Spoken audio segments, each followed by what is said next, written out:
All right, Kelvin Irikefe is a football intermediary and PRO of the Football Intermediary Association of Nigeria. He joins the program live as well. Kelvin, let me start by asking you, England is where our players are not in agreement with taking pay cuts. Players in other parts of Europe, of course, voluntarily give money in support to support the system. What do you think is really wrong with the system in England at this point in time? Well, they've always claimed to be the origin and home of football. I think they are displaying that again. And with their recent exit from the European Union, that means anything that has to do with the English or English football has to be different. But it's very sad or disturbing that when the likes of Barcelona, Messi, Bayern Munich, and the rest are settling down for 70% pay cuts, the English player who we love so much, they are still arguing over 30%. I don't have a personal worry about what they are asking for, but at the end of the day, they should at least listen to the voices of the fans that are craving to see them play immediately the coronavirus is open, and whatever differences they have, they should please.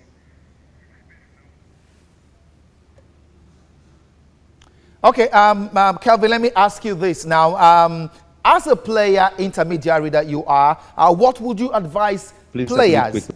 Okay, Kelvin, if you can hear me, you are a player's intermediary. What would you advise players to do if they find themselves in this situation, your players?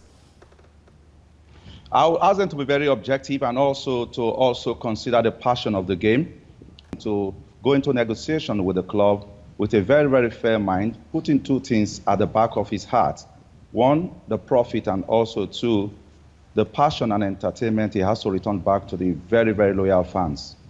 Okay, Kelvin, before I let you go, FIFA, I understand, is coming up with guidelines that can settle these issues between players and clubs during this pandemic. FIFA also recently suggested a cap on the earnings of football agents and intermediaries like yourself. What is the latest? To give the participants and players in the game like us a chance and a voice.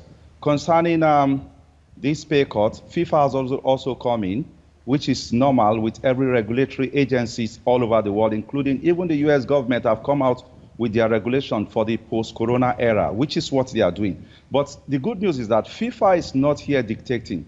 If you go into the nitty-gritty of the laws and the policies they are coming out with, you will find that they are just only trying to balance bankruptcy, possibility of bankruptcy for the clubs, and the players' emolument, and also the non-playing staff of the club. At the end of the day, but my own concern as a Nigerian, as a grassroots person, is that FIFA, in as much as they are pressing the calculator for the big clubs and the big monies, there should be also a bailout for the grassroots clubs who are operating at a negative percentage at this moment. Okay. Vivian Irikefe, football intermediary, thank you so much for your thoughts on the program today.